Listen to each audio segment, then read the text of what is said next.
Parents have a right to know what their children are being taught in schools. This is particularly important when it comes to sex education and the teaching of highly contested theories around gender and trans issues. But too often this is not happening. Parents are shut out of the conversation. The school gates are locked and mums and dads are often left not knowing what happens inside. They are left in darkness. We at Policy Exchange have carried out extensive investigations to lift the veil and discover what is really happening in our schools. Our findings are alarming. A new woke philosophy is spreading through our schools like wildfire. Classrooms have become a new Wild West when it comes to teaching about sex education and gender. Our research revealed that nearly half of secondary schools are allowing children to self-declare their gender without their parents' consent. Girls are allowed to say they are boys, and boys that they are girls, all without their mums and dads getting so much as a phone call. They might change their name, wear different uniforms, go by different pronouns, he/she/they, and all the while parents do not know what is going on.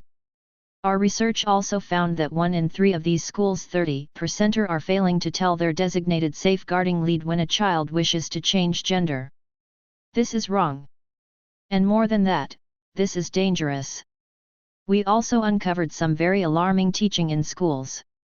In some, youngsters are taught there are 72 genders a child might feel they are on any given day, claimed a Tory MP in the House of Commons recently.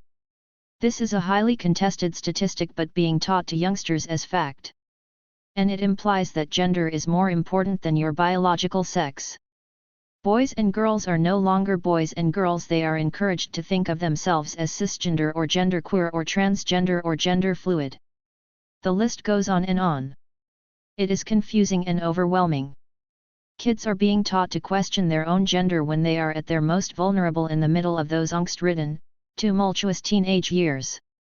We also discovered that some schools and education institutions are producing alarming lessons effectively teaching kids how to masturbate and normalizing porn. Parents will be shocked and horrified to hear this. Now, it is important that children are taught sensible stuff that drugs and smoking can kill you, how babies are made, how to keep safe online and what consent means.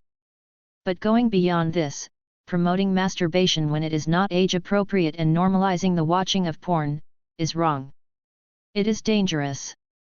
And it is not what parents want. This is not all the fault of schools. They are struggling with the sudden explosion in gender theory and have been given no guidance on what to do. The result? Many schools outsource their lessons to others. They bring in so-called experts to provide the material. But often these people are activists pushing an unscientific, political agenda.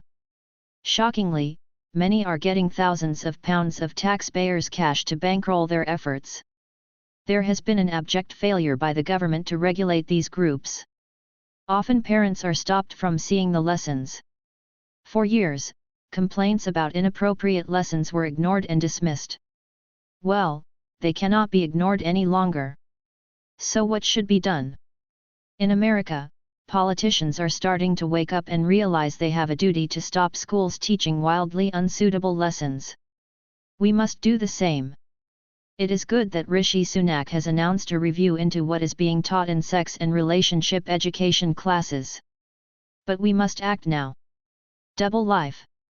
Organizations that have produced unsuitable materials should be put on a banned list, and schools told in no uncertain terms to avoid their materials like the plague.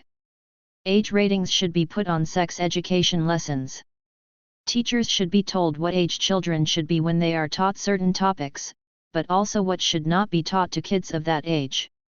This will help stop the teaching of totally inappropriate topics to young kids. Gender theory should not be taught as fact. And, most importantly, parents should be involved every step of the way. It can never be right for a mum to find out her little girl is effectively living a double life when she steps inside those school gates. Enough dithering. We must get on with it to protect our children.